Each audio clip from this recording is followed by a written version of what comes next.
Bezrat Hashem, Konem Kol Boker Tov Kulchem. Aujourd'hui, c'est la Iloula donc de Rabbi Moshe Deris, Rutot Egalalenu, Bezrat Hashem, Tet Beiyar.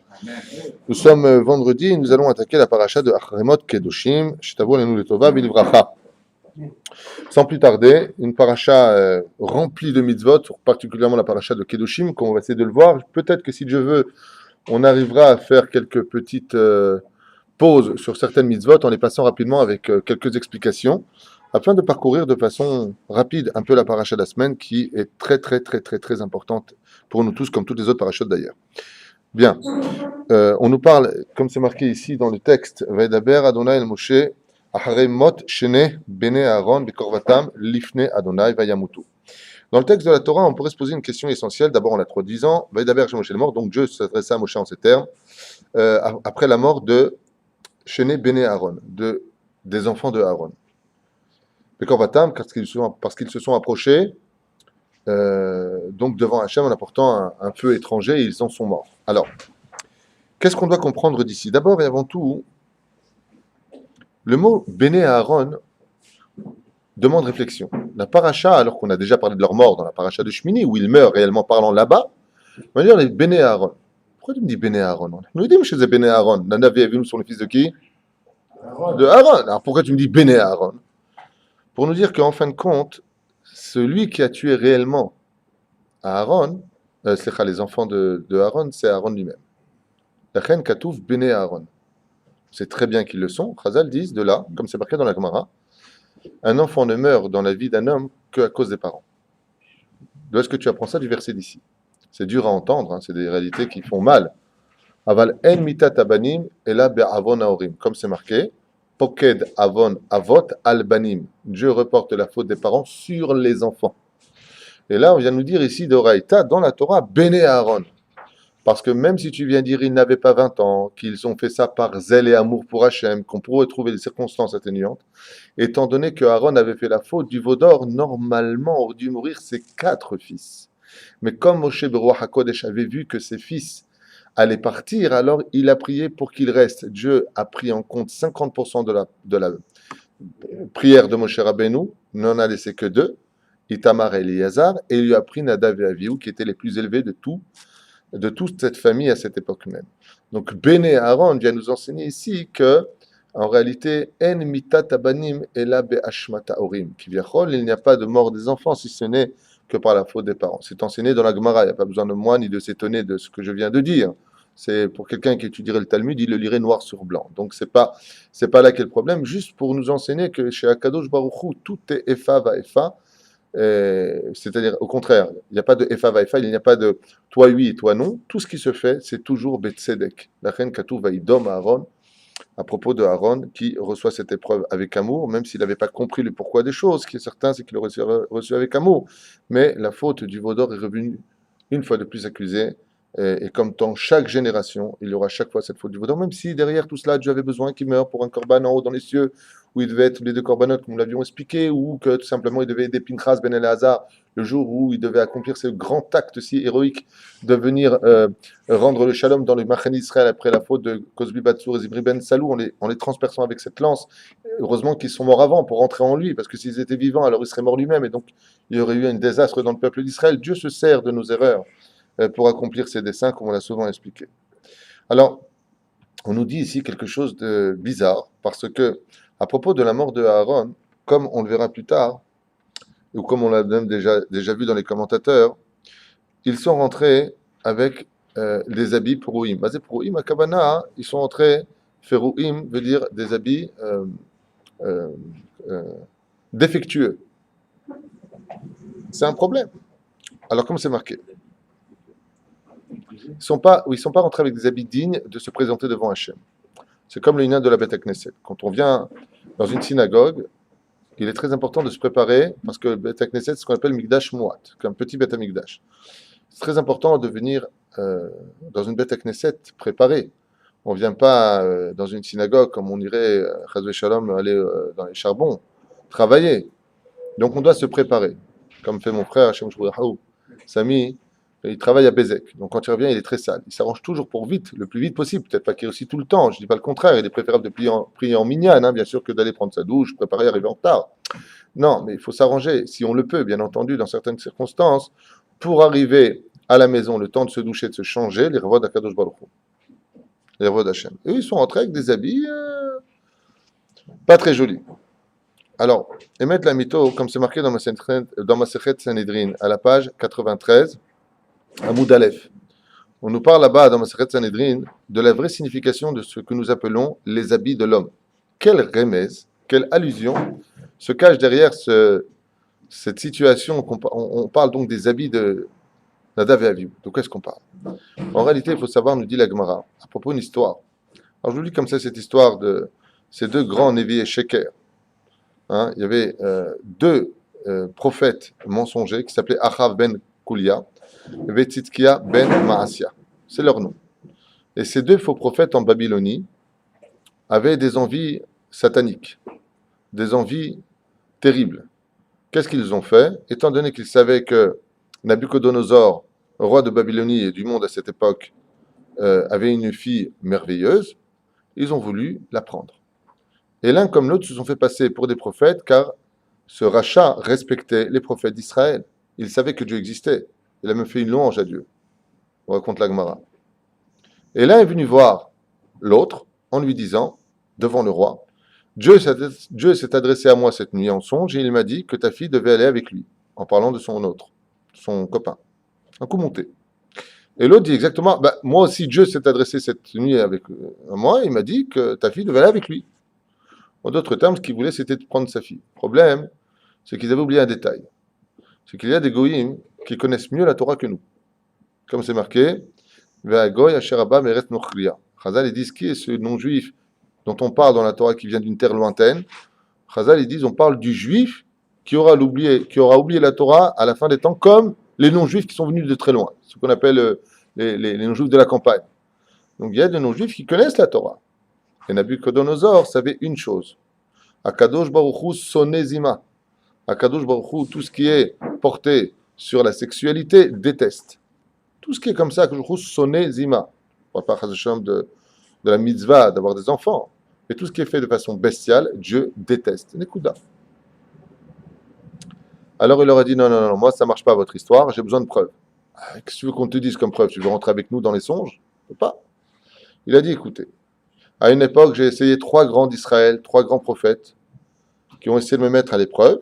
Je les ai mis à l'épreuve. J'ai fait donc fabriquer une fournaise ardente, terrible, un énorme feu. À plus de 70 mètres déjà, la personne brûlait avant même d'atteindre les flammes. Et Hanania, Mishaël et Azaria ont été jetés à l'intérieur. Et eux, j'ai vu que c'était des tzadikim, je ne les ai pas touchés parce qu'ils se sont promenés dans ce feu et en sont ressortis en paix. Donc, il y a une ibaya. Donc, pour être certain que vous avez raison, je vais vous mettre dans cette même épreuve. Quand ils ont entendu ça, les deux Réchaïm, ils ont dit à Nabucodonosor, mais non, on ne fume pas, nous, on n'a pas besoin de... Ils ont eu très peur, très très peur. Alors, ils ont trouvé une espèce de patente, comme c'est une espèce d'astuce, en disant, mais c'est pas juste, eux, ils étaient 3, et nous, on n'est que 2. Comme si c'est le chiffre 3 qui les aurait sauvés, mais eux, qu'est-ce qu'ils pensaient? La Gemara nous dit qu'ils pensaient que le fait de faire entrer quelqu'un d'autre qui soit tzaddik, ça les protégerait s'ils s'attrapent à lui, que eux seraient protégés. Résultat des courses, qu'est-ce qu'ils font? Ils choisissent Yoshua Cohen Gadol. Il y avait un tzaddik en Babylonie qui avait été déporté avec les autres, qui était Yoshua Cohen Gadol. Et lui était connu pour sa piété, sa sincérité dans son judaïsme, Tocho Kevaro, intérieur comme extérieur. Qu'est-ce qui se passe? Il vient le voir, et voilà, on t'a choisi. Le pauvre, il est dans son coin, il n'a plus de bête amygdale, il a les boules, il n'est pas bien. Et on t'a choisi. On va où? On va se promener? Jardin de Tuileries? Non, dans le feu. Ah bon, d'accord. Xerat Ameler. Ainsi, il a demandé le roi. Top.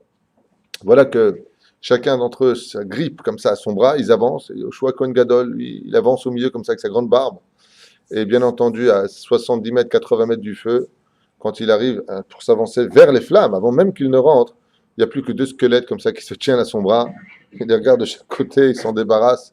Bien entendu, ils ont grillé. Nabucodonosor a vu et constaté que c'était vraiment des Nevi et Sheker, des prophètes de mensonges. Alors, regardez bien ce que nous enseigne la Gemara. Yoshua Kohen Gadol Nichnas Lifnai Vilifnim. Il est rentré à l'intérieur du feu et s'est promené à l'intérieur. avec ses habits et sa barbe. Quand il est ressorti, il était intact. Même pas un grain qui a brûlé, un cheveu qui a cramé, choum davar. Comme ce fut le cas pour Abraham, Hanania, Michel et Azaria. Ça dit Yesod Olam. Seulement, Nabucodonosor s'est épaté et étonné du miracle et d'un défaut qui a eu lieu. Lequel? Il a constaté que les fils de son manteau étaient brûlés. Les fils du manteau, c'est-à-dire dans les shulaïm, ça avait un peu brûlé. Alors il s'est levé de son trône et il lui a dit: J'aimerais comprendre quelque chose, Yoshua, Kohen Gadol. Viens, je voudrais savoir quelque chose. Comment se fait-il que toi, tu sois sorti intact, mais que les pans de ton manteau sont brûlés? Les fils du manteau sont brûlés. Et il lui a dit: Parce que j'ai commis une faute. Laquelle? Il dit: mes enfants ont épousé des femmes qui n'étaient pas dignes d'épouser des Kohanim. Nashim she'enan agunot lekeuna. Comme ça dit la Gemara. Des femmes qui n'étaient pas dignes d'épouser, regardez la faute. Ils ont suivi leurs yeux plus que de suivre leur tête. D'accord? I love you, take care of your amo. Ils ont épousé, mais ces femmes n'étaient pas dignes d'épouser des Kohanim. Ah, qu'est-ce qu'on en conclut de cette Gemara? Que les vêtements de l'homme, ce sont ses enfants. Et c'est pour ça qu'on vient nous dire ici, ils sont entrés sans le manteau. Ils sont entrés avec des habits défectueux, pour faire comprendre que la faute de Aaron, qui était Tzadik Yesod Olam, qui a tout fait les Shem Shamim, comme on l'a expliqué dans la paracha de Kitissa, eh bien, malgré tout, viennent nous montrer que les habits de l'homme, ce sont justement ses enfants. Quand un père a des enfants qui sont tzadikim, quand il part de ce monde, on l'appelle, dit le livre Olchot Tzadikim, basé selon la Gemara, Tzadik ben Tzadik, Tzadik fils de Tzadik, même s'il est rachat lui-même. Même si lui est rachat, on l'appelle dans les cieux, s'il a des enfants de Tzadikim, Tzadik ben Tzadik, et on lui met des vêtements pour couvrir sa honte, sa neshama qui est nue, et l'emmener juger devant Hachem. D'où l'explication de cette petite Gemara, une petite parenthèse que je pensais importante de rappeler. C'est déjà ils étaient défectueux, ces enfants? Ben, ils étaient défectueux, oui, parce que la Gemara leur reproche 5 avérotes, ils ont dû une halakha devant leur rave, donc ils étaient déjà chayav mita, mais tout ça aurait pu être pardonné. Euh, mais si tu veux savoir, comme l'explique le rabbi de Lubavitch, Zecher Tzadik Kadosh Ibracha, dans son livre et son commentaire sur cette paracha de la semaine, ainsi que d'autres commentateurs, ils sont morts d'un excès d'amour pour Dieu. Ça veut dire qu'ils sont rentrés devant Dieu jusqu'à en mourir d'amour. Allez, vaille, allez-nous, qu'on puisse un jour comprendre, pas vivre, hein, parce que ce serait trop difficile, mais que l'on puisse un jour comprendre cette dimension d'un homme. Souvent, quand on est avec une femme qu'on aime, avec laquelle on va se marier, et avant le mariage, on a l'habitude de lui dire Ani met alaïr. Ça veut dire je t'aime à la folie. Hein, en français, Ani met alaïr. Moi, j'aime pas dire cette phrase. Ani chay alaïr. Je change le. Faut pas dire des mots négatifs dans la bouche. Alors, Ani chay alaïr. Je vis et non pas je meurs. Mais comme on voit avec les enfants, comment on dit en Israël quand on voit un enfant qu'on adore, Ani met alecha. Eux, Bémet, on peut dire que Ayou metim al Hashem. Ils sont morts d'amour pour Dieu. Est-ce que c'est bien ou est-ce que c'est pas bien? C'est un sujet pour lui-même, mais ce qui est certain, c'est qu'on a vu que si on arrivait tous à ce niveau-là, eh bien, il n'y aurait plus personne sur Terre. Donc, comme dit le Rambam, ne sois pas extrême dans tout ce que tu fais sur Terre, trouve le juste milieu, aime Akadosh Baruch Hu à travers ce qu'il t'a demandé. C'est pour cela que, quand par exemple nous compilons et que nous continuons l'étude de la Torah, à propos du Yom Kippourim, puisque dans cette paracha on nous parle aussi un petit peu de la Melacha de Yom Kippourim, eh bien on constate que les Kohanim, après avoir passé la journée dans le Kodesh HaKodashim pendant ces 25 heures où ils se retrouvaient avec de beaux habits devant la Shrina Kedosha, dans le Saint des Saints, eh bien on nous dit et on nous raconte dans la Gemara qu'on raccompagnait le Kohen, donc le Kohen jusqu'à sa maison. Et là-bas, qu'est-ce que faisait le Kohen après avoir donc servi à Kadosh Baruch Hu? Il organisait une Seudat Odaya, c'est-à-dire un repas de remerciement. Pourquoi? Parce que comme on sait que si Chaz Veshalom dans une année, l'année qui aurait précédé Yom Kippourim, eh bien il aurait tout simplement une mauvaise pensée, une mauvaise parole ou un mauvais acte, qu'est-ce qui se passait pour lui? Il mourrait le jour de Kippour. Donc il est évident qu'après Yom Kippourim, il se devait de faire une Seudat Odaya, de remercier Akadosh Baruch Hu pour le bien-être, le bienfait de lui avoir permis de représenter le peuple d'Israël, permis de se présenter devant lui et surtout permis de vivre après cette rencontre. Donc il faisait une Seudat Odaya, un repas de remerciement qui est l'équivalent d'un korban. Et Pourquoi on nous raconte ça, Béhémet? Le rabbi de Lubavitch nous dit, de là tu comprendras que le Ikar, que le principal dans ce monde, ce n'est pas d'arriver dans le Kodesh à Kodashim. D'ailleurs, on n'y arrive qu'un seul jour dans l'année. Mais le principal de ce monde, c'est que du Kodesh à Kodashim, tu sois arrivé jusqu'à chez toi. Ce qui n'a pas été le cas de Nadav et Avihu, qui eux étaient chez eux, sont allés dans le Kodesh à Kodashim, mais n'en sont pas ressortis. Nichnas Beshalom, Veyatsa Beshalom. C'est le degré le plus élevé de tous. Celui qui est capable de rentrer devant Hachem et de rester le même devant sa propre maison, dans sa propre demeure, vis-à-vis de tout ce qu'il possède. Donc doucement, doucement, on avance. Comme c'est marqué par la suite, Bezot. Nachon est marqué Bezot. Où est-ce que c'est marqué Bezot? Une seconde. Oui, Bezot Yavo Aaron et la Kodesh. Comme c'est marqué, vous avez marqué Bezot Yavo Aaron. Donc en cela viendra Aaron et la Kodesh vers le Kodesh. Maï Bezot. Et on pose la question ici, on dit, qu'est-ce que ça veut dire le mot Bezot? Tu dis tout simplement Yavo Aaron et la Kodesh. Viendra Aaron dans le Kodesh à Kodashim. Mashma Mikan, de là on voit que le mot Bezot demande réflexion. Plusieurs explications à cet insu. Le Rambam, par exemple, dans le Chot Avodat Yom Kippourim, ce que je vous ai dit tout à l'heure, disait qu'on raccompagnait le Kohen Gadol pour nous faire comprendre ce que je viens de dire. Nachon, ça veut dire quoi?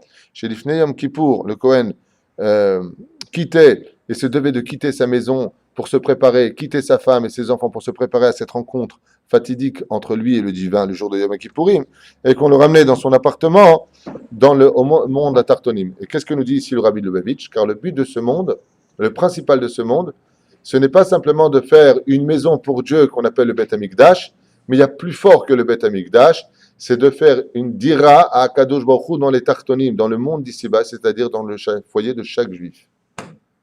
Le foyer de chaque juif a autant de valeur, si ce n'est plus de valeur que le Beth Amikdash. Parce que dans le Beth Amikdash, il est évident que la personne va faire attention à sa conduite.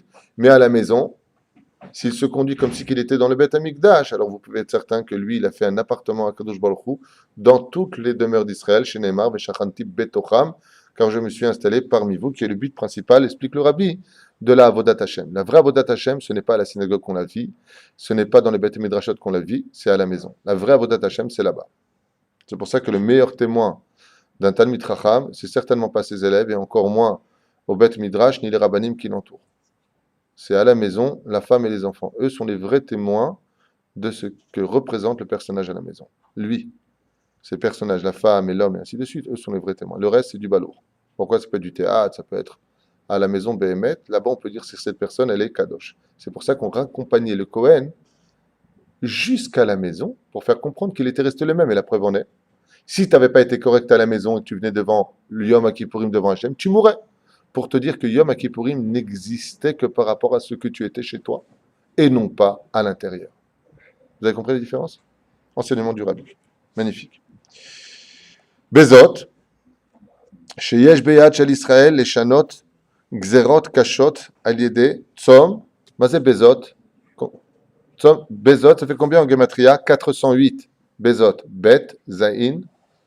Plus exactement. Zot, c'est Zain, 7. Aleph, 1. Taf, 400. Ça fait donc 408.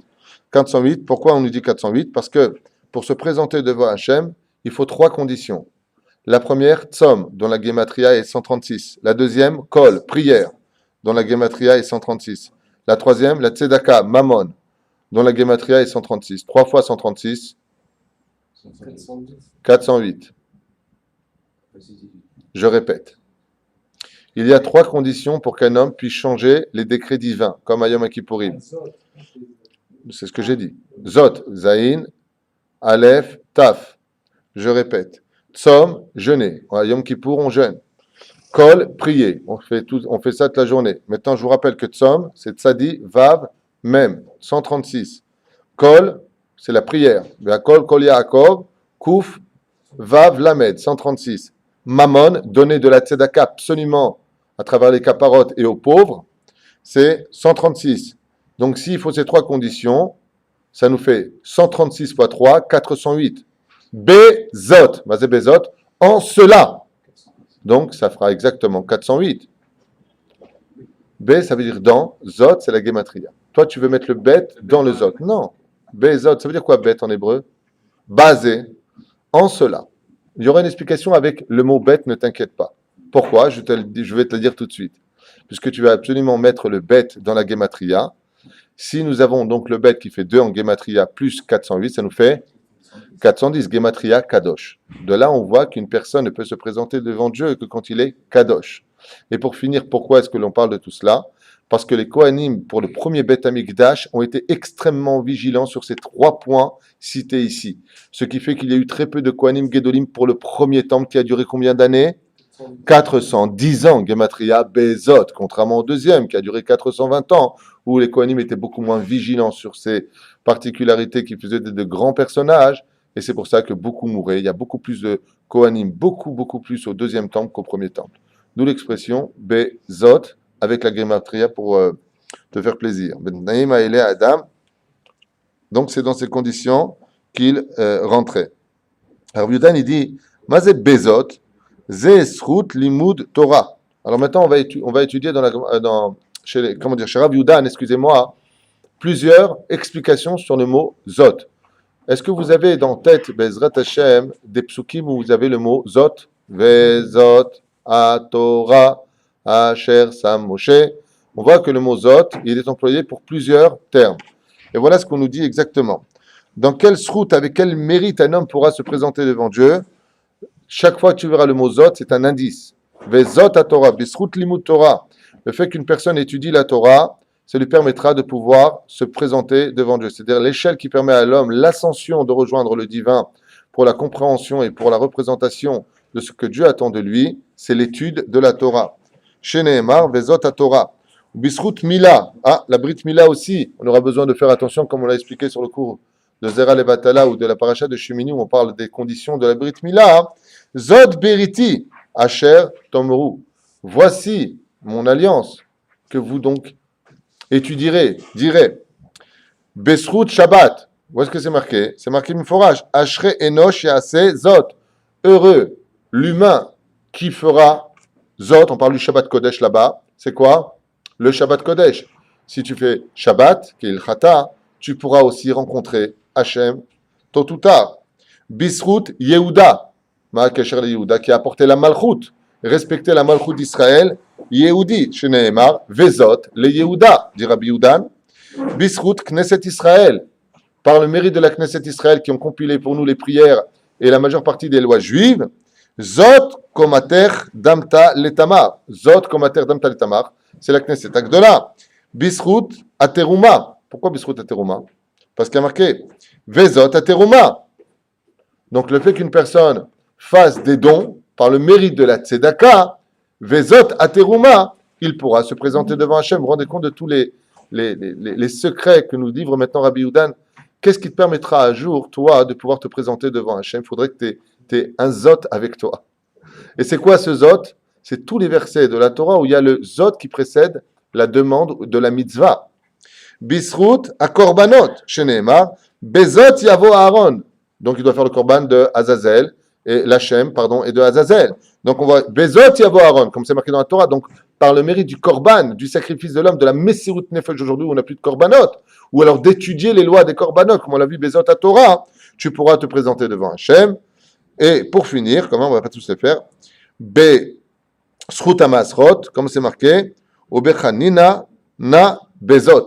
Mazé Bechanina na Bezot, Dieu il te dit, à propos des Maasrot, de prélever le Maaser, celui qui prélève le Maaser aura un Srut qui le mènera, Bezrat Hashem, à reconnaître Akadosh Baruch Hu, tôt ou tard, c'est de se présenter devant lui, puisqu'on utilise aussi pour les Maasrot, dans le verset, Bechanina na Bezot, je te demande s'il te plaît de grâce, Bezot, de prélever ton Maaser, soit un Baal Emouna, et prélève le Maaser. Zot est une fois de plus employé pour que l'on puisse sentir le divin. C'est-à-dire que chaque fois qu'on accomplira une de ces conditions avec le mot Zot à l'intérieur du verset, on pourra voir des miracles dans notre vie, on ne pourra pas dire autre chose que ça, c'est Hachem. Bezot à Torah. Le dernier, c'est Bezot à Berachas, si vous précisez. Bezot à Berachas. Il a fait Meod. Davka, Abraham, top, il a fait Vezot à Berachas. On peut dire que comme c'est la dernière paracha de la semaine et que tout le reste est dit avant, alors Baruch Hashem, elle comprend tout le reste. Alors il faut voir que Vezot Aberacha, on nous parle de l'homme qui reçoit toute la Torah.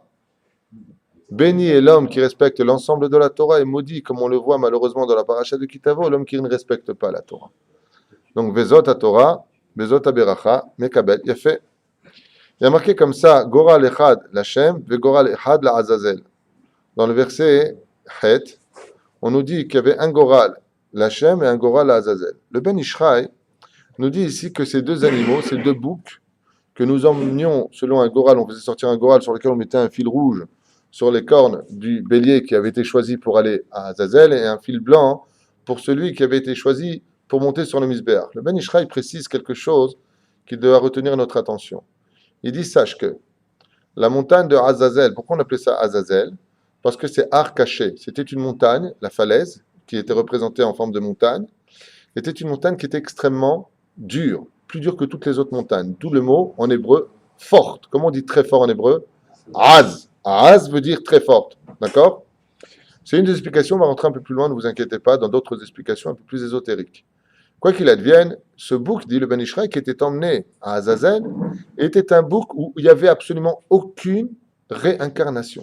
C'était un animal absolu, qui était composé uniquement d'un nefesh, et qui, bien entendu, était projeté, d'accord, on le jetait dans cette falaise, et curieusement, les Chachamim nous disent que quand on le jetait dans cette falaise, eh bien, il était coupé chatichot. Mais par qui? Écoutez bien ce que disent les Chachamim. Car le jour de Yom Kippourim, toutes les fautes des enfants d'Israël sur le globe de la terre étaient tous ces démons, ces anges noirs créés par les fautes du peuple d'Israël le jour de Yom Kippourim, étaient placés comme un troupeau sur le pan de cette falaise duquel était projeté cet animal. Ce qui fait que comme eux, ces fautes-là avaient besoin de se nourrir étant créées par les hommes, ils veulent se venger, comme l'a dit Caïn. Misa Avoni, une fois qu'il l'a tué, qu'est-ce qu'a vu Caïn? Il a vu l'ange noir de son action qui était au-dessus de lui. Il a eu peur. Il a dit à Dieu, Mi Issa Avoni. Mazé, Mi Issa Avoni. Qui va faire, en d'autres termes, voyager ma faute loin de moi? Est-ce que je n'ai pas le droit à la teshuva? Je fais une faute, lui dit-il. Caïn est le premier homme qui a fait teshuva, il faut le savoir. Caïn après Réhouven. Mais dans l'absolu, Caïn ici demande la teshuva. Mi Issa Avoni, Hachem, quoi? J'ai fait une faute, tu ne peux pas supporter. Il met à l'épreuve Dieu dans la patience. Eh bien, qu'est-ce que ça veut dire Misa Avoni? D'où l'expression Poter et Yadecha ou Masbi alechol chayratzon. Vous savez qu'une des intentions du verset de Poter et Yadecha ou Masbi alechol chayratzon nourrit toutes les créatures. Vous savez de qui est-ce que l'on parle? Pas simplement de tous les vivants, c'est du pshat. On parle des fautes qu'on a fait qui disent j'ai faim, papa, tu me donnes à manger. Qui va leur donner à ces anges noirs de la nourriture? Poter et Yadecha, Dieu, c'est ce que demande Caïn. Donne-leur à manger. Alors, le jour de Kippour, et Dieu, il est justice. C'est le jour du Yom Hadin. Il est justice pour bien donner à manger à ces avérotes que nous avons fait dans l'année. Donc Dieu leur donne un seul repas. J'ai nommé le bouc à Azazel. D'où l'expression de qu'on le jetait, il était déjà déchiqueté. Pourquoi était-il déchiqueté? Par qui était-il déchiqueté? Par nos avérotes, ce qui fait que c'est évident qu'une fois qu'ils avaient mangé et rassasié, ils ne portaient plus plainte contre les enfants d'Israël. D'où l'expression que Yom Kippourim mechaper à la avérote. Parce que Baruch Hashem, on est passé de l'autre côté. Averot veut dire passer de l'autre côté. La Avor. Okay? On est passé de l'autre côté. Et Dieu, grâce au bouc à Azazel, il faisait payer les enfants d'Israël toutes leurs dettes et on sortait, Baruch Hashem, l'évanim, blanc, comme des ma'alachim, pour bien exprimer que Yom Kippourim venait faire la kapara. C'est pour cela que Baruch Shemu, quand on avait cette force de trouver le bouc et que le choix avait été fait, on l'emmenait là-bas. Par contre, le bouc qui avait le ruban blanc, lui, on l'emmenait par contre sur la chaîne. Et le Ben Ishraï nous dit, et là-bas, d'année en année, était réincarné tout le temps une neshama d'homme à l'intérieur de cet animal, contrairement à ce qu'on concerne d'autres rabbanim. C'est la date du Ben Ishraï. C'est-à-dire, moi, Yeshli Al-Milismor. Et pourquoi cela? Pour qu'à travers l'animal, le korban du tzaddik fasse aussi la kapara des enfants d'Israël, l'ifne Hashem. Quand il s'agit d'Hashem, même dans cette particularité de cet animal, il y avait un tzaddik qui était réincarné. Mais le bouc là, Azazel, lui, il n'y avait personne. Alors, remettre la mytho, juste une petite parenthèse historique. D'où vient le mot Azazel? Vous savez que le mot Azazel est un nom qu'il faut éviter de prononcer. Nous sommes en Shiur. C'est marqué dans la Torah, je le cite, Torque et Limoud. Mais à part ça, il y a des gens qui, malheureusement, dans des formulations impolies, on dit aux autres, Lech la.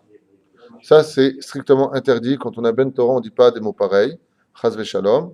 On ne prononce pas des mots pareils. Pourquoi? D'où vient en réalité ce mot de Azazel? En réalité, Là, par contre, je ne pourrais pas prononcer les noms parce que ce sont des noms de démons et pas n'importe lesquels.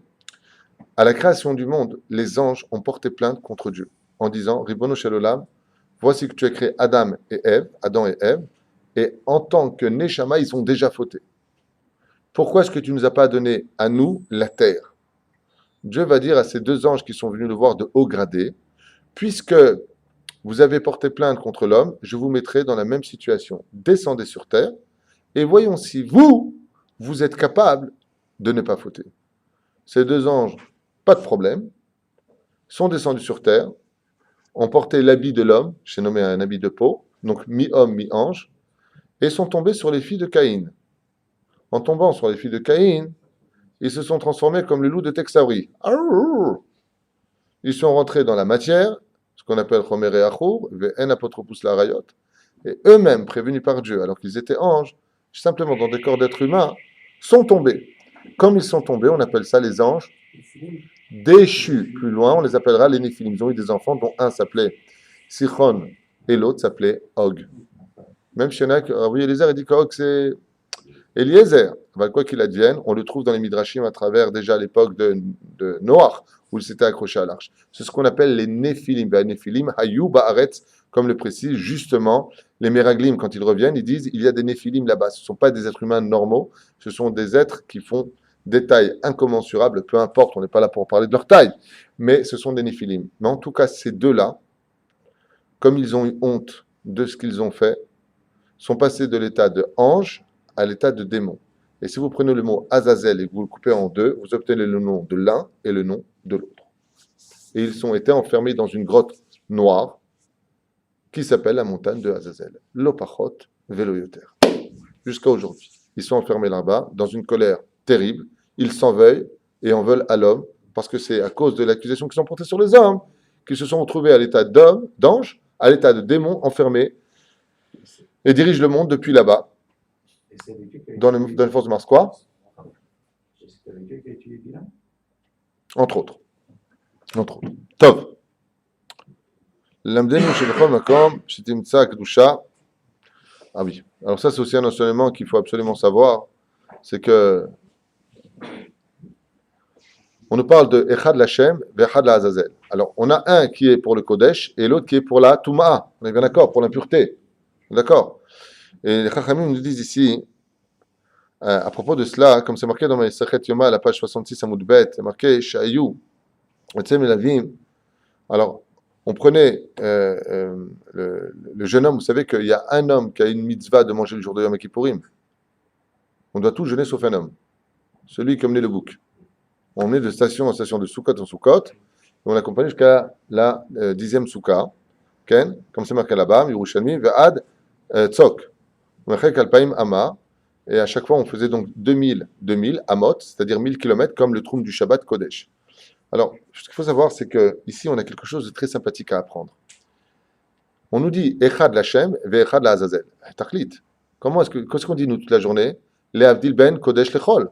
On est bien d'accord. Pas comme ils veulent faire au gouvernement maintenant. Ils veulent imposer que dans les Talmud et Torah dépendant du ministère de l'Éducation, on étudie du Chol. Jamais dans l'histoire, on osait faire une chose pareille. Jamais dans l'histoire. Et on parle de la démocratie. Chacun fait ce qu'il veut dans ce pays. Si je veux que mes enfants ils apprennent que du Kodesh, ça te regarde. Si je veux que mes enfants ils deviennent comme Baba Saleh ou comme Rabbi Yaakov Hatzera, ça te regarde. Non. Non. Tout comme tu sauras qui est Moshe Rabbeinu, tu sauras qui était Herzog ou peu importe qui. L'élève El Favdalim, même si ce sont de grands personnages, on n'est pas là pour critiquer.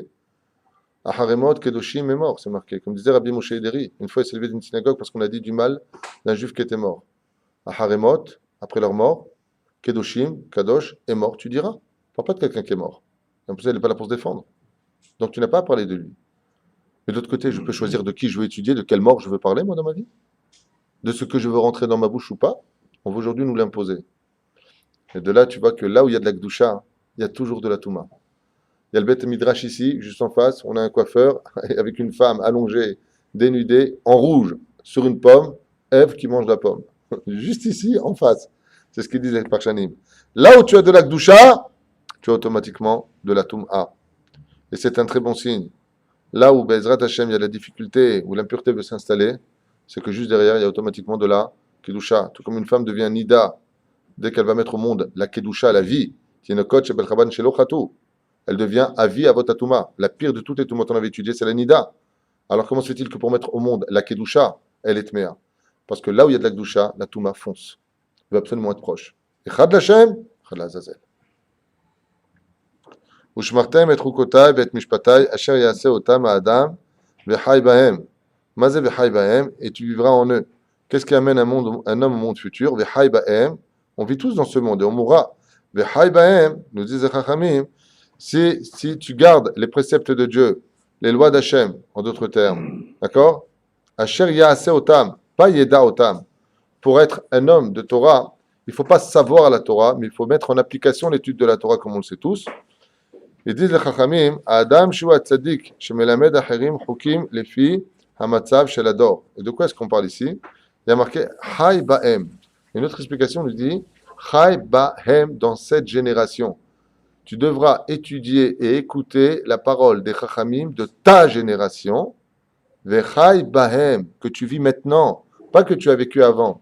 Ce qui fait que si les Chachamim d'aujourd'hui, comme le Rav Ovadia Yosef, le Rav Ben Sion Abba Shaul, les poskim halakha de cette génération, nous disent que ça maintenant c'est permis par rapport à telle et telle chose et qu'avant il y avait des Talmidei Chachamim qui l'interdisaient, Vechai Bahem, tu les écouteras, les Chukim et les Mishpatim qu'on t'enseignera de la bouche des grands de cette génération. Vous avez compris, comme ce fut le cas de Rabbi Yehuda Hanassi.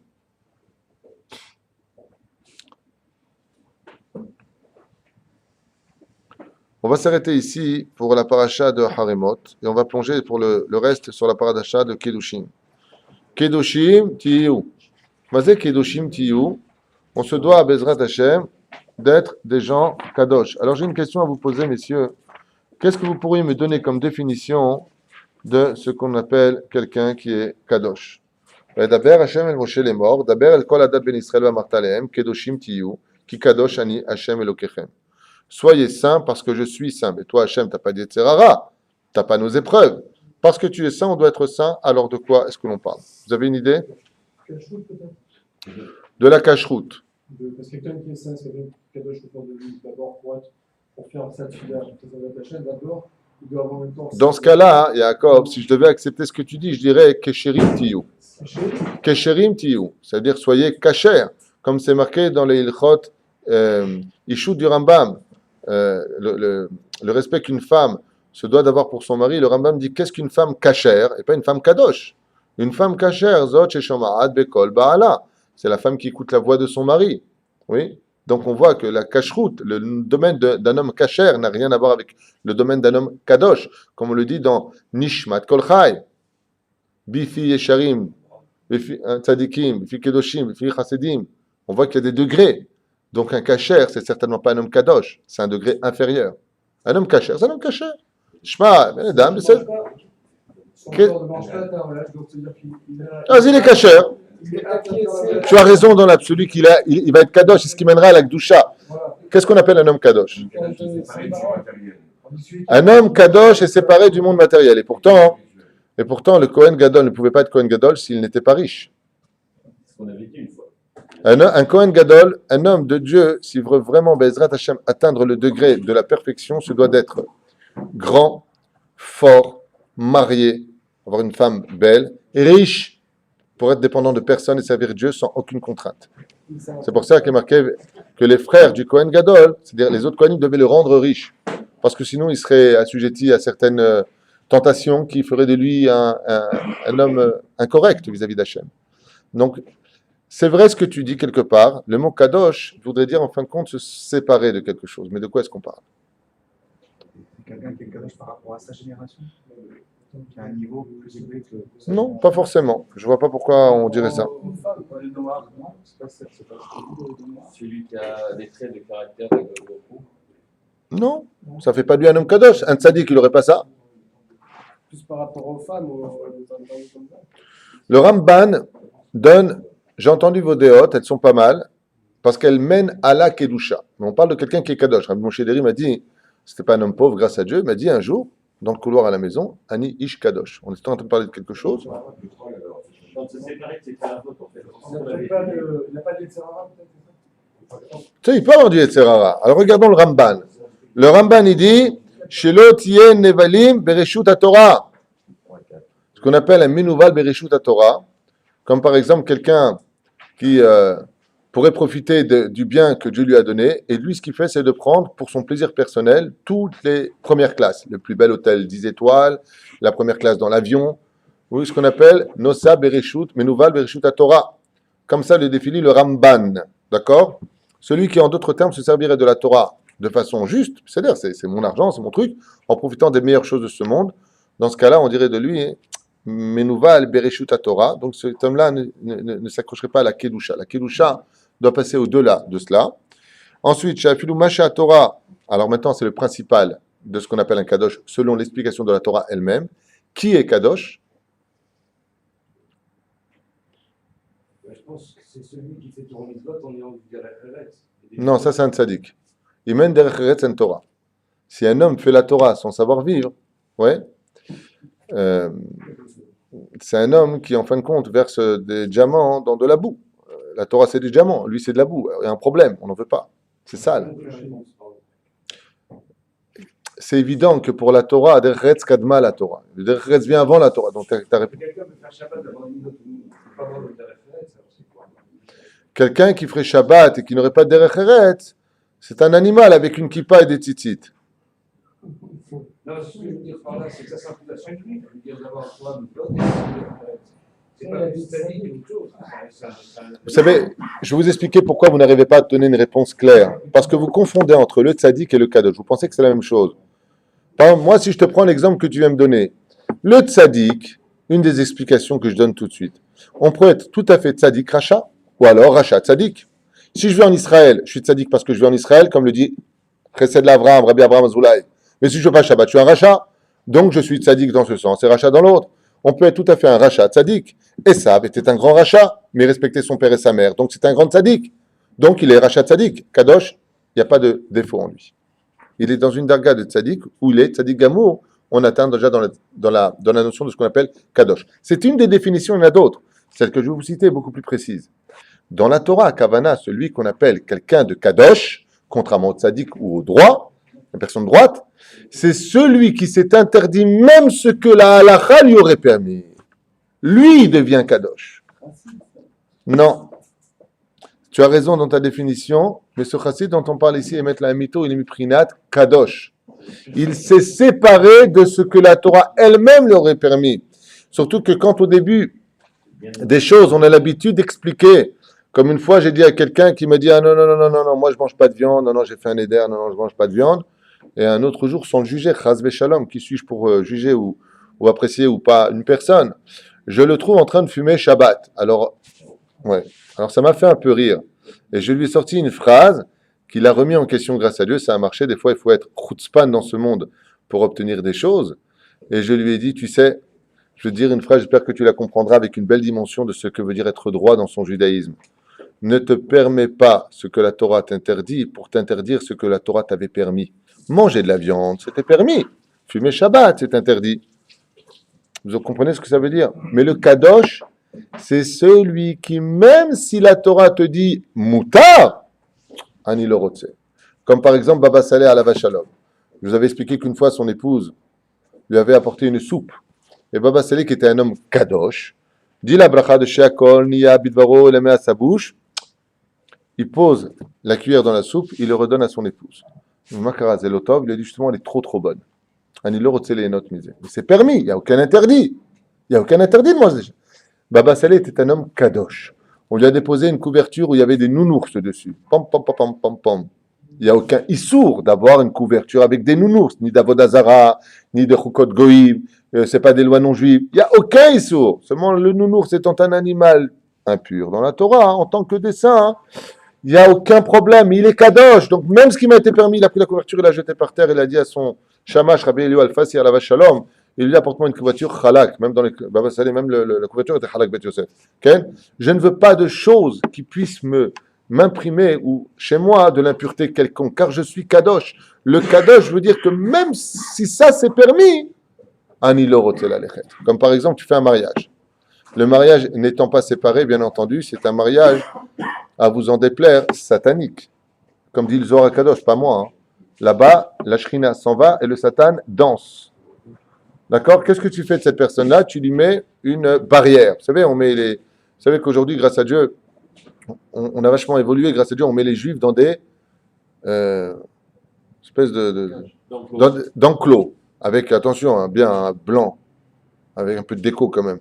On les met là-bas. Ceux qui sont dans le monde du Hémet, on les met dans des enclos, et ceux qui sont dans le monde du mensonge, on les laisse profiter vraiment du mariage. Alors que le mariage, c'est Dieu qui marie les couples. C'est superbe. Un homme kadosh, un homme tzaddik, pardon, est-ce qu'il ira à ce mariage? Il voit rien. Il est dans son coin. Il est venu respecter. Oui ou non? Un tzaddik, il va à ce mariage. Un homme kadosh ne met pas les pieds à ce mariage. Vous comprenez la différence? Mais c'est permis. Tu vois rien, tu es dans ton coin. Ce que tu manges dans les plateaux en aluminium, parce que tu es religieux, donc on ne va pas te servir dans les plats. C'est Chalak Bet Yosef. On va faire venir spécialement pour toi, l'extraterrestre. Je vous parle de ce que j'ai vécu en entreprise. On nous sert dans des trucs aluminium. Tu sais, les barquettes. Ouais, parce que comme on est dans la Torah, alors bon, on va leur donner une gamelle. Bon, c'est mieux. Hein? Quoi? C'est pas des accusations que je porte, c'est juste des réflexions. Quoi? Non, juste la question que je posais par rapport à. Pourquoi le Rachid dit par la chazout de Berakel? C'est dit devant tout le monde. Parce que dans ce cas-là, si c'est quelqu'un qui se met comme ça, qui se met des guédères, je veux dire, on ne peut pas dire ça à tout le peuple. Je veux dire, tout le peuple n'est pas en mesure de faire une chose pareille. Parce que Kadosh ne peut pas exister si tu ne vis pas dans ton peuple. Toute la notion de la Torah, comme dit Rabbi Nachman de Breslev, c'est vu dans la société. Par exemple, une Keila, par exemple, prenons un minyan de 10 Rechaim, 10 personnes, 10 Rechaim qui prient Mincha, leur prière elle monte. Pourquoi? Parce qu'ils sont 10. Là où il y a 10, il y a la Kedusha. Donc, pour avoir la Kedusha, il faut être un peuple. C'est pour ça que le peuple d'Israël sur sa terre, quoi qu'il fasse, restera toujours Kadosh. Pourquoi? Parce qu'on est un Kaal. Le Tzibour, Tzadikim Verechaim. Pourquoi dit Verechaim? Les initiales, Tzadikim Benonim Verechaim.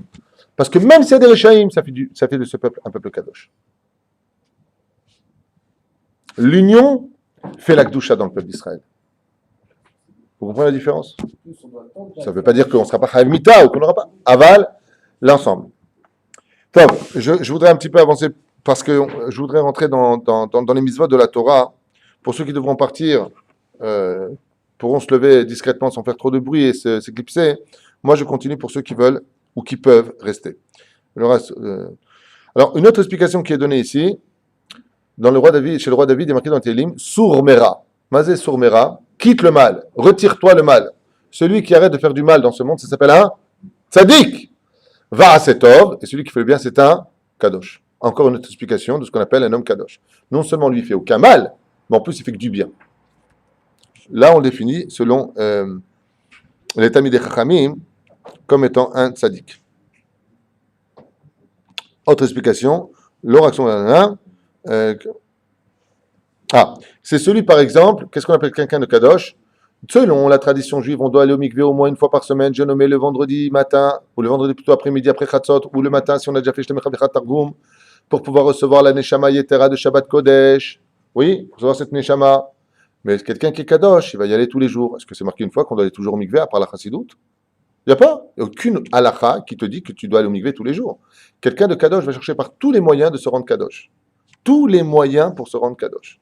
C'est-à-dire que s'il va rentrer dans un endroit ou un lieu, peu importe qu'il aura, qui mettrait sa kedusha en porte-à-faux, il n'ira pas.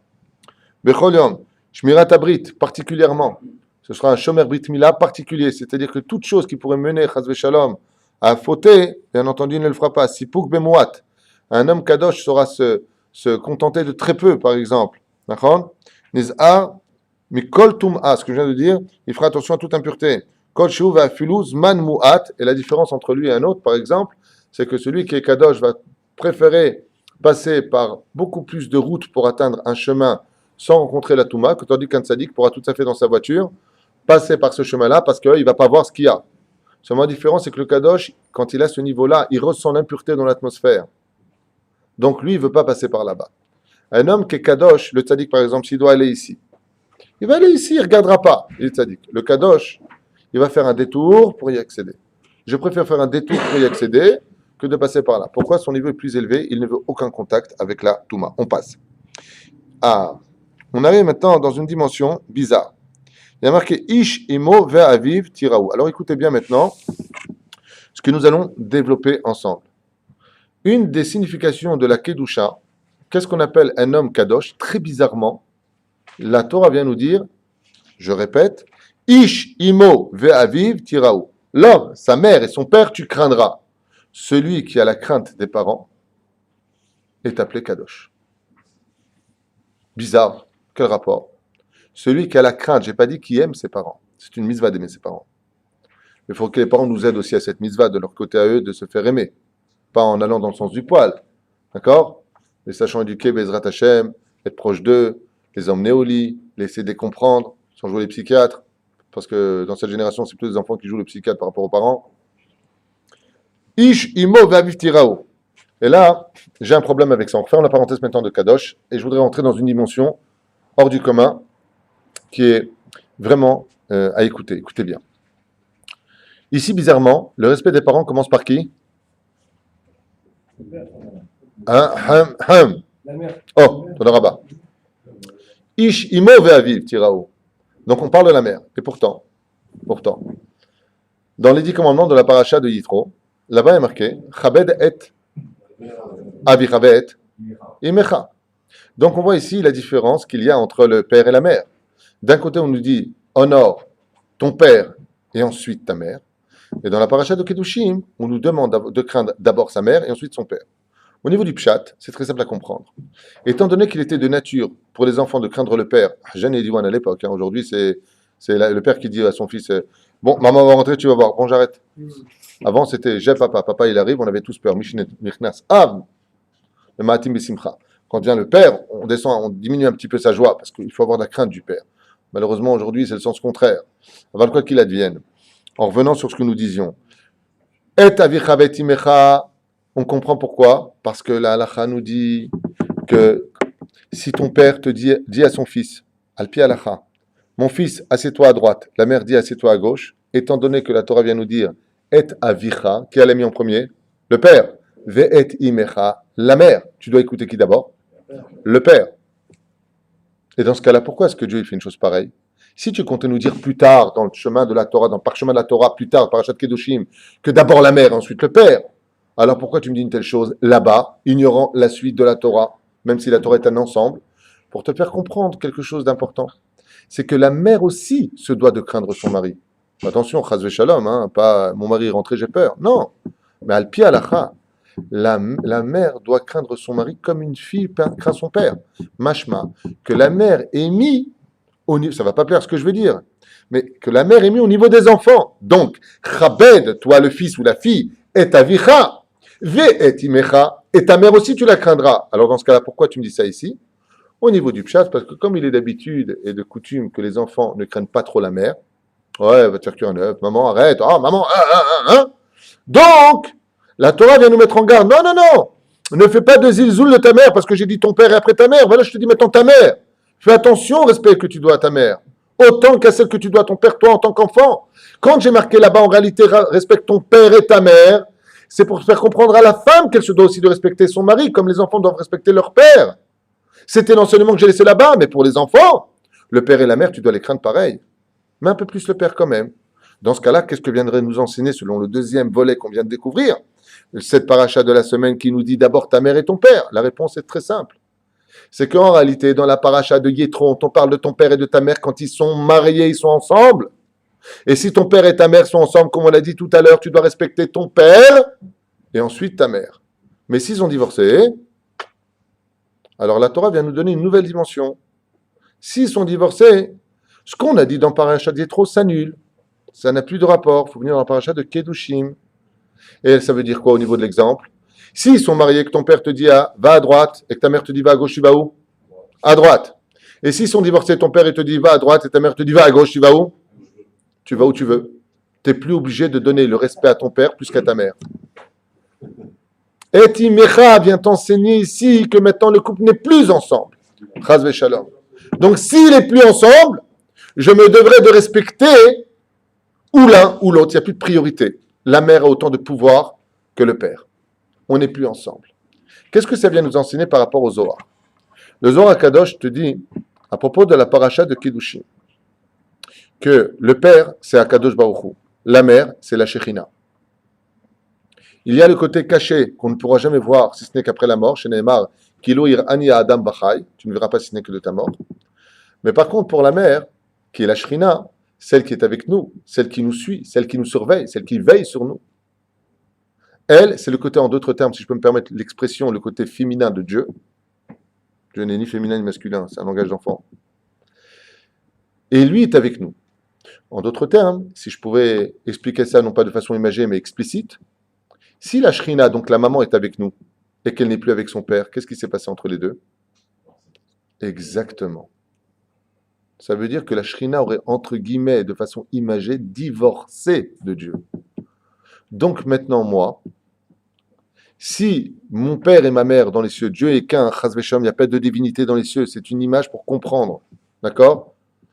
Mais si la Shrina, nous disent les Chachamim, dans le livre Sod HaChashmal, ce que je dis est marqué là-bas, entre guillemets, aurait divorcé de son mari, j'ai nommé d'Hachem, chas v'shalom, de croire que Dieu a une femme, un père, une mère et le Saint-Esprit, chas v'shalom. Il y a un côté de Dieu qui nous surveille, un côté de Dieu qui reste caché. C'est tout ce que ça veut dire. Eh bien, ça veut dire quoi? Est-ce que maintenant je dois écouter Dieu ou est-ce que je dois écouter la Shrina? Selon ce qu'on vient de dire.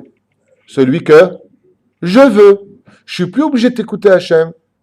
Du 119e Teilim, 126e Passouk, duquel il est marqué Et la asot l'Hachem, eferu Toratecha.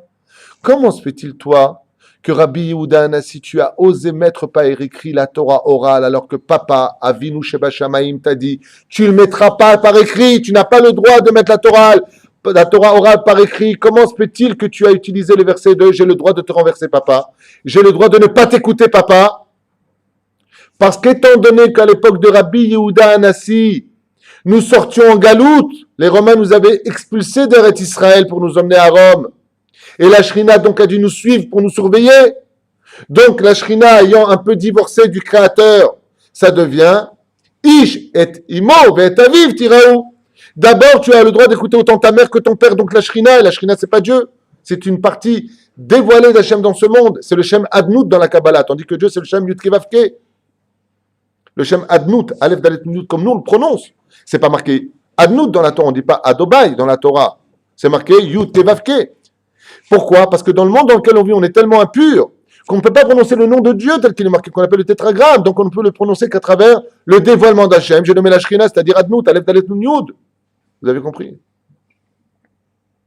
Donc c'est pour ça que dans ce cas-là, le Rabbi Yehuda Hanassi avait le droit de désobéir à la Torah.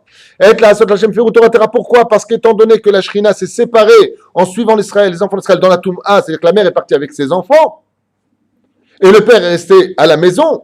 Donc, en d'autres termes, on pourrait comprendre que la Shrina aurait divorcé, chas v'shalom, de Dieu. Ça veut dire quoi? Ça voulait dire que dans ce cas-là, je suis plus obligé d'écouter ce que toi, tu as à dire la Torah.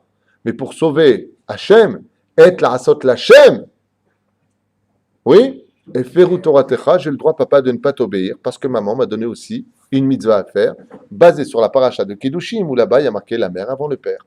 Donc, je ne suis plus obligé de t'écouter. C'était une parenthèse exceptionnelle, à mon humble avis, enseignée par ce chef-d'œuvre qui a été écrit, qu'on appelle le Kavayachar. On parlait de ça hier, tu te rappelles? Kavayachar, c'est le chef-d'œuvre des chefs-d'œuvre, mais le Sod HaChashmal qui nous l'avait indiqué ici. Voilà. Juste une seconde.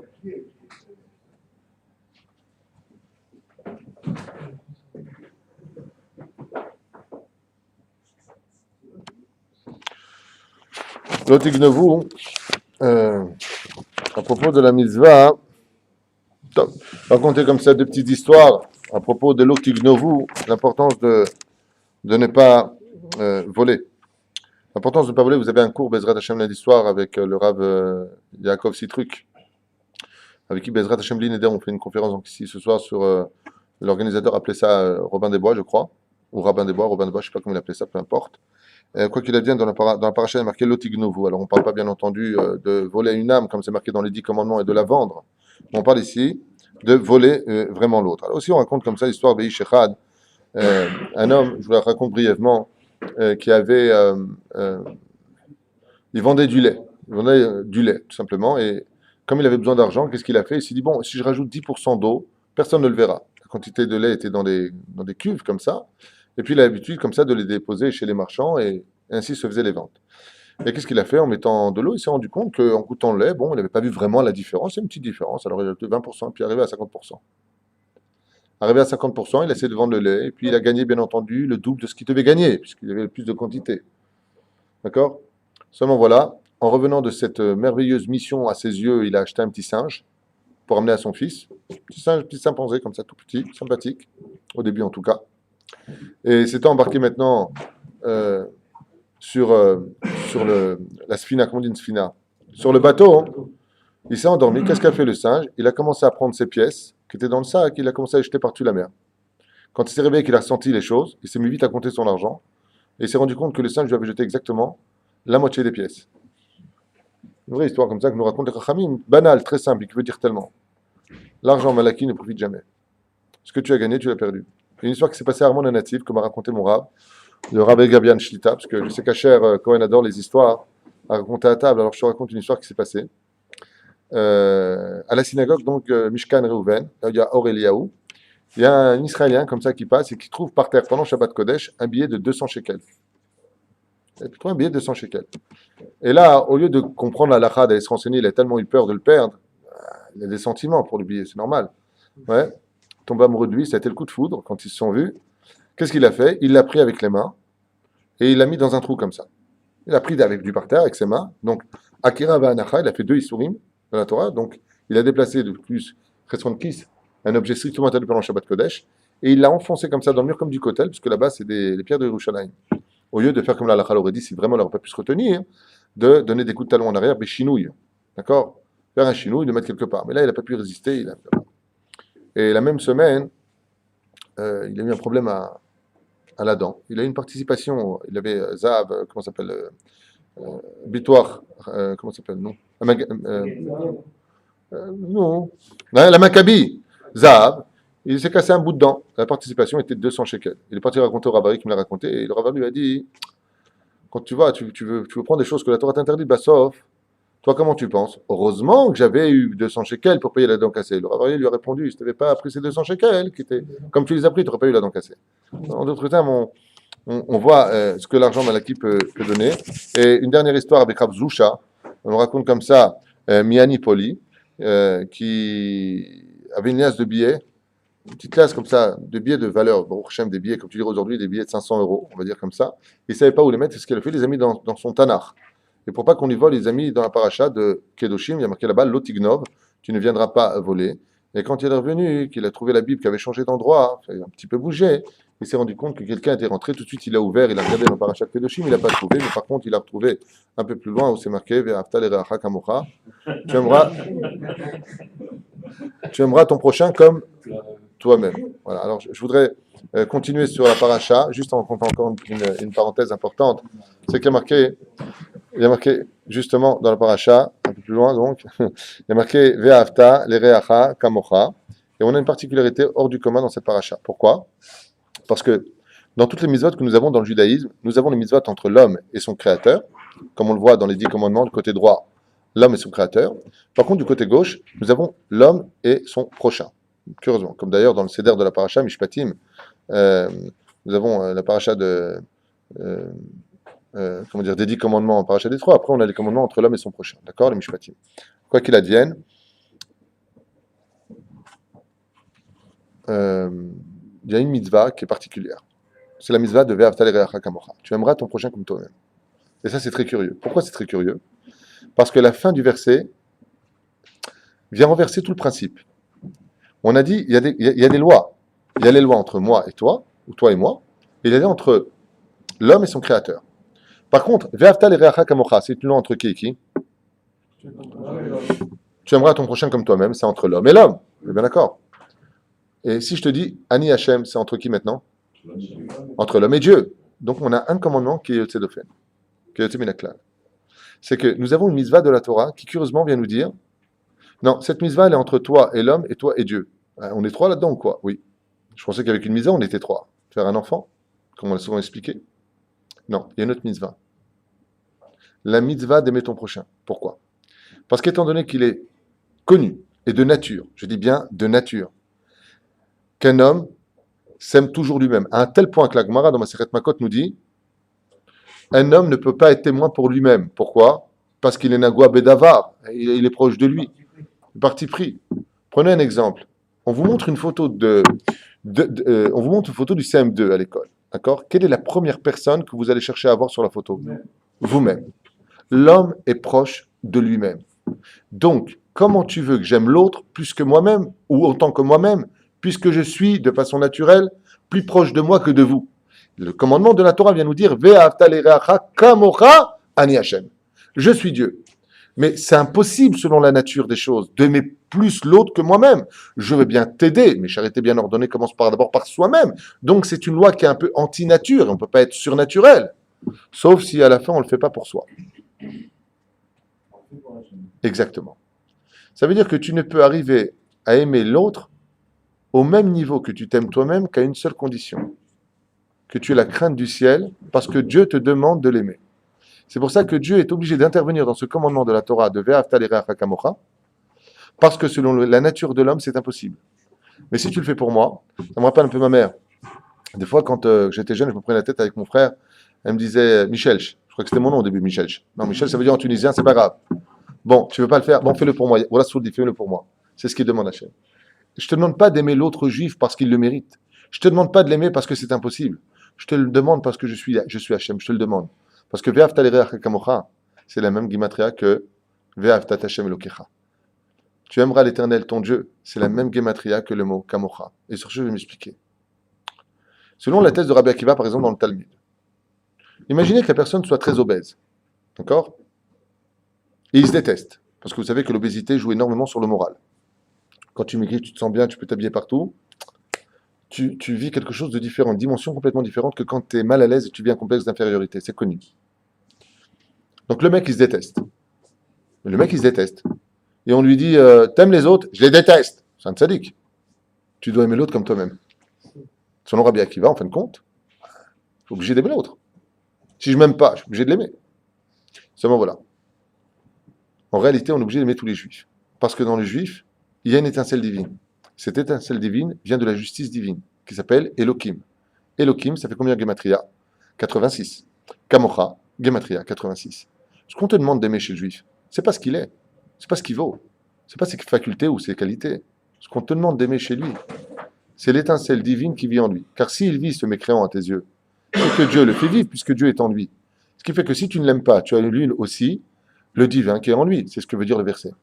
Ve'ahavta lireacha kamocha ani Hashem. Aime ton prochain, parce que moi, Dieu, je suis en lui. Vous avez compris ce que ça veut dire? C'est comme une fois, je vous racontais une petite parenthèse qui n'a rien à voir avec la paracha, si vous me le permettez. J'ai un avrech ici, que Dieu le bénisse, qui après 3 examens, nous a donné des résultats vraiment insatisfaisants, on dit? Ça se dit? Tant mieux. Alors j'ai prévenu, puis je me suis rendu compte, je parle de ça il y a 4 ans, et je me suis rendu compte qu'il fallait que j'agisse pour son bien. Il y a le côté amical, il y a le côté professionnel, et puis il y a le côté objectif. Mon pote, t'es pas bon, tu chauffes les bancs, t'as rien à faire ici. Va à l'armée, va faire un travail, un ilodéa. Mais si vraiment t'es pas bon et que tu veux pas apprendre la Torah, alors Chabal et Chalazman, que cet endroit soit libéré pour quelqu'un qui veut vraiment réussir à devenir un moré ora et enseigner la Torah aux autres à un bon niveau. Ce qui est le cas du Kollel. Alors je fais sortir cet avrech, je l'appelle et je reçois son dernier mifran, 46 sur 100. Je lui dis voilà. Ça fait, je crois, 10 fois que je te préviens qu'il faut venir à l'heure, comme il faut, qu'il faut que tu sois plus assidu à l'étude. Réfléchis bien si tu veux être un avrech ou pas. Et c'est ce que je te dis la dernière fois. Et là, je reçois ton mifran. Donc, tu as eu 60, tu as eu 56. Et là, je reçois. Je dis, c'est pas possible. Là, on ne peut pas continuer. Et non, chas shalom. J'écoute. Je vous parle de quelque chose vraiment qui s'est passé. Je n'enlève rien, je ne rajoute rien. Je dis voilà. Je te laisse 3 réponses à me donner. Une qui pourrait me convaincre de te garder. Qu'est-ce qu'il me dit? Je vous promets qu'au prochain examen, j'aurai 100 sur 100. Je lui dis d'accord, je vais te poser une question. D'abord, je n'accepte pas ta réponse par rapport à ce que je vais te dire. Un homme fait sa amida. Alpi alacha, je lui dis. Si jusqu'à Akel Akadosh, Baruch Hashem al Akadosh, là où il dit ça, il n'a pas eu les kavanot dans le pshat des mots, est-ce qu'il a fait la mitzvah de de la Hamida, Alpi Alacha, il me dit non. Heureusement qu'il sait, hein. Il a quand même il a 26 ans d'Yeshiva, le mec. Donc il me dit non, absolument pas. Je lui dis, est-ce qu'il doit recommencer sa Hamida? Il me dit non. Je lui dis pourquoi? Il me dit, qui te dit que s'il recommence la Hamida, il aura les kavanot? Ça veut dire au niveau du Pshat, Hachem, Sefatat, Tiftar, au lieu de penser à la banque ou à la macolette. Qui te dit que s'il recommence, il aura les kavanot? Je dis donc ta réponse en me disant, il n'y aura plus, c'est pas valable. Qui me donne la garantie? Toi, tu dis, mais j'ai pas de garantie qu'il n'y aura plus. Qui me dit que tu auras la force? Les problèmes que tu as eu le mois dernier, qui me dit qu'ils partiront d'un coup maintenant? C'est pas une garantie. Deuxième argument, il m'a dit, je fais appel à votre recette. Je dis, le recette, tu l'as eu pendant 10 atraot. Atraot, c'est-à-dire 10 fois je t'ai prévenu. Donc le recette s'est épuisé. Ad Esser Tzadikim, on a lu dans la Torah de Noach, je lui dis, donc là, tu t'en sors pas. Il me dit, ok, alors, je vous promets il a eu une larme ici parce qu'ils adorent ce collègue, ils ne veulent pas partir d'ici, ils adorent cet temps vraiment. Il me dit, Azmalou la guide, aide-moi. Je lui dis, ça c'est une bonne réponse, je vais t'aider. Ce que tu dois me dire, c'est la phrase suivante. Alors, tu es tout. Ma femme, quand je me suis marié avec elle, elle m'a dit pendant le Shidour, je veux absolument que tu viennes à Samit Racham. Ma femme travaille jour et nuit pour que je réussisse. En me punissant, en me jetant d'ici, vous la punissez aussi. Donc je vous en supplie, pour elle, pas pour moi cette fois, laissez-moi une dernière chance. C'est la seule chose que tu puisses me dire. Qu'est-ce qu'il me sort? Ouais, pour ma femme. J'ai dit d'accord.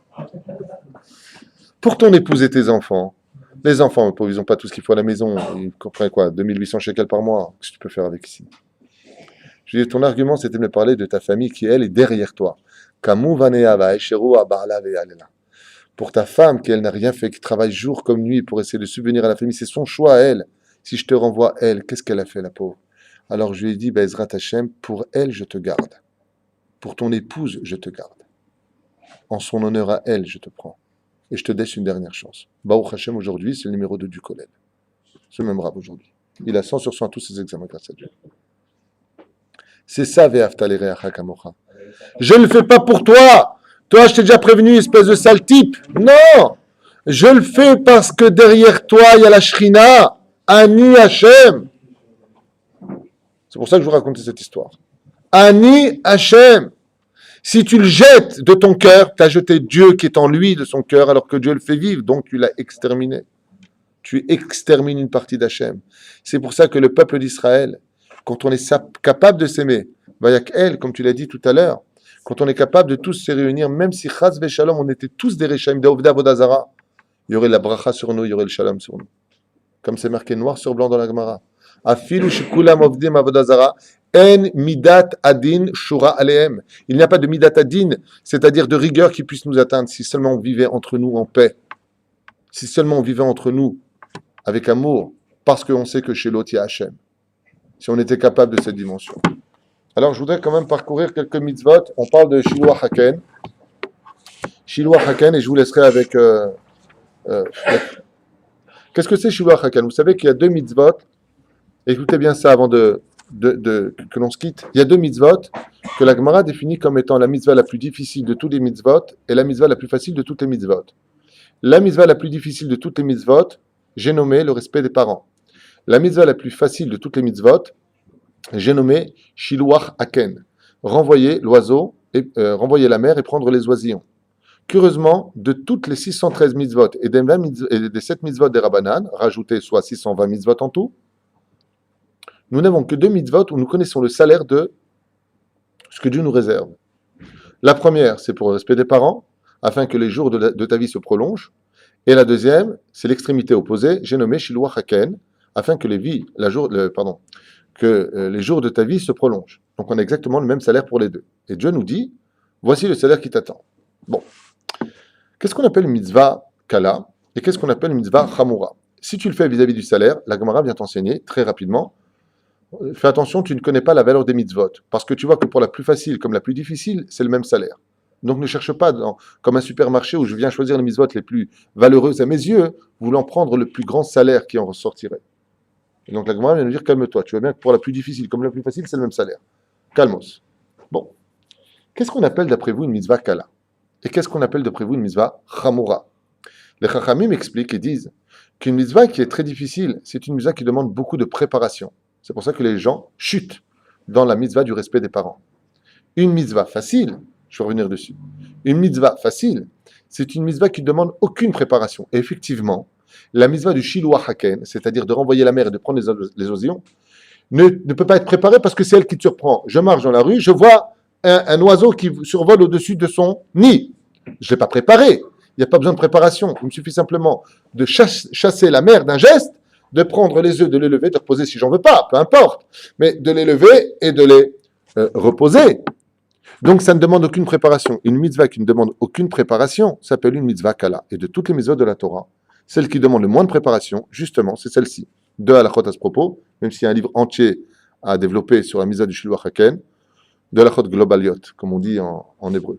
Okay? La globalité de ces mitzvot. On ne peut l'accomplir qu'avec un oiseau cachère dans la Torah, premièrement. Et deuxièmement, souvent j'entends cette question, j'ai trouvé dans ma mirpeset, est-ce que le Shiloh Haken peut exister si un oiseau a pondu ses œufs sur la mirpeset, le balcon? Absolument. Comme le pigeon est un animal cachère, on doit renvoyer le pigeon, prendre ses œufs, les lever, accomplir la mitzvah et les déposer ou les prendre si celui concerné par la mitzvah veut les consommer ou en faire autre chose. Quoi qu'il advienne, la mitzvah du Kibbud Avaim est la mitzvah la plus difficile. Pourquoi? Parce qu'en réalité, quand on vient pour mettre le talit et tefillin, tu étudies un paragraphe, Enigmara Sipour. Mais pourquoi nous on tombe tous dans le piège du respect des parents? Parce que personne ne se prépare à parler à ses parents. Personne ne se prépare à parler à ses parents. On ne parle pas d'aimer ses parents dans la Torah. Tiraou veut dire craindre ses parents. Ça veut dire qu'il faut être conscient d'une chose. Le jour où on arrivera à la vraie mitzvah du respect des parents, ça voudrait dire qu'on est en face de soi un roi et une reine. Comment est-ce qu'on parle à un roi et une reine? La tête vers le bas, hésitant, ne pas contredire. C'est la mitzvah qui demande le plus de préparation. Quand on vient par exemple pour aller chez sa mère, comment on rentre? Hop, on ouvre la porte. Salut ma, ça va? Tu t'es pas préparé à cette mitzvah. On parle pas comme ça, sa mère. Salut ma, c'est pas ta copine. C'est la mitzvah du respect des parents, d'où la Gemara dit c'est la plus difficile de toutes. Comme Rabbi Tarfon, qui était un homme extrêmement beau, grand, riche, et un mitracham qui mate comme personne. Rabbi Tarfon. Alors que sa mère marchait dans le jardin pendant Shabbat Kodesh, sa sandale s'est cassée.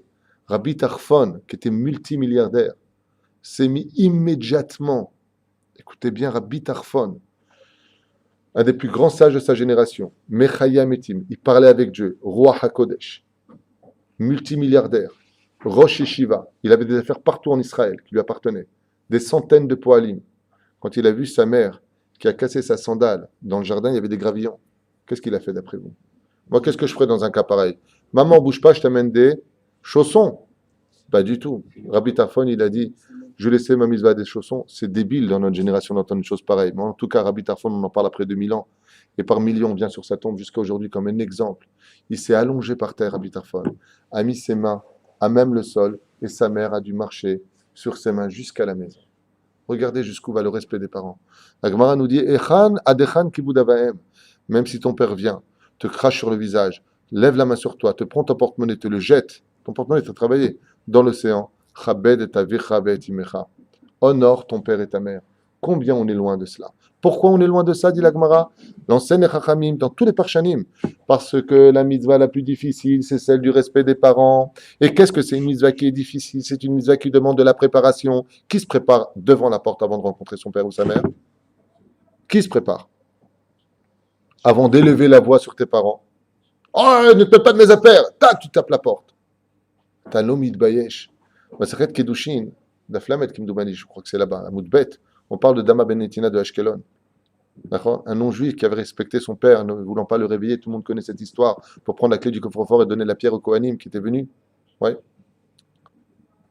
Combien on se doit de le faire parce que Dieu nous le demande. C'est pour ça que si un homme se prépare à rencontrer ses parents, à chaque fois, il y avait un très grand sage en Tunisie, que Dieu me pardonne, j'aimerais tellement rappeler son nom, mais je ne m'en souviens pas. Un très grand sage. Rabbi Yoshua Bassi, je ne me rappelle pas de son nom. En tout cas, il était Rav de Tunis à cette époque. Sa mère vivait veuve en haut d'une montagne, une colline assez importante, et tous les vendredis soirs, après avoir fini son office, son Dvar Torah, il avait l'habitude de monter seul pour aller faire le kiddush à sa mère et ensuite rejoindre sa femme et ses enfants avec la permission de sa femme pour pouvoir le faire, car un homme n'a de bénédiction dans ce qu'il accomplit que quand sa femme lui donne sa bracha. Donc qu'est-ce qu'a fait ce tzaddik? Il est arrivé là-haut. Quand il est arrivé devant la porte, il n'y avait pas d'électricité à l'époque, il voyait que tout était éteint, il voyait les 2 bougies de Shabbat, mais il ne voyait pas sa mère. Il ne voyait pas sa mère, et d'un coup il s'est mis à pleuvoir. Qu'est-ce qu'il en a conclu? sa mère a dû s'endormir sur le fauteuil. Et ça commence à pleuvoir, et pleuvoir, et pleuvoir. Il y a marqué dans sa biographie, cette histoire il y a peut-être 15-16 ans, il y a marqué dans sa biographie qu'il est resté pendant 4 heures sous la pluie, jusqu'à ce que sa mère se réveille, et d'un coup réalise que le Shabbat était rentré depuis longtemps. Elle a ouvert sa porte, elle a trouvé son fils, le grand rabbin de Tunis à l'époque, trempé de la tête aux pieds, qui lui dit Shabbat Shalom Ima. Zé Kibboud Avayim. Ouais, je le refais. Bon, écoute, je suis venu, j'ai vu que tu dormais, je suis parti, je vais pas me. Hein, tous autant qu'on est. Mais si on se prépare à rencontrer son père et sa mère, ou si on se prépare à rencontrer son beau-père et sa belle-mère, à qui on doit autant de respect, tu parles pas avec n'importe qui, tu parles avec les parents de ton épouse, tu parles avec les parents de ton mari. Fais attention, c'est pas n'importe qui, c'est pas tes amis, tu peux pas te permettre de dire ce que tu veux. Tu peux pas te permettre de les jeter. Chabed et avicha et imecha. Combien on se doit de faire attention à cette difficulté de préparer notre conscience que nous allons rencontrer des personnages sur lesquels toute la kidusha du judaïsme tient. 3 associés, Dieu n'a pas d'associés dans ce qu'il fait, sauf pour le respect des parents. Et je finirai avec cette parenthèse, tant pis, je voudrais tellement continuer sur les autres mitzvot de la Torah. J'aimerais juste vous dire que vous avez remarqué que tout à l'heure, nous avions parlé des mitzvot entre l'homme et son créateur, et l'homme face à l'homme. Et pourtant, le respect des parents, on pourrait le mettre du côté de la catégorie des rapports entre l'homme et son prochain. Et pourtant, le 5e des 10 commandements, du côté droit entre l'homme et son créateur, nous y voyons la phrase suivante Chabed et avicha et imecha, honore ton père et ta mère. Et au Chachamim de poser la question et d'y répondre. Comment se fait-il que la Torah ait mis du côté de la relation entre l'homme et son créateur le respect des parents? Réponse très simple. Si tu n'arrives pas à respecter celui qui t'a engendré, que tu vois, avec qui tu parles tous les jours, avec qui tu manges tous les jours, comment tu peux arriver à respecter ton créateur qui est en haut, qui te dit Anochi Hashem Elokecha, je suis l'Éternel ton Dieu, lui que tu ne vois pas, que tu n'entends pas spécialement, si ce n'est qu'à travers les dessins des miracles divins, à travers la nature, que tu vas le déceler si tu en as envie ou pas, par rapport à ton degré d'émouna. Vous avez compris ce que je veux dire? En d'autres termes, tu ne peux pas être un juif qui atteindra le divin si tu n'es pas capable de respecter ton père et ta mère. Parce que le premier palier de l'échelle qui monte vers Dieu, c'est le respect des parents, à qui tu dois absolument toute ton existence. Baruch Adonai l'olam, amen.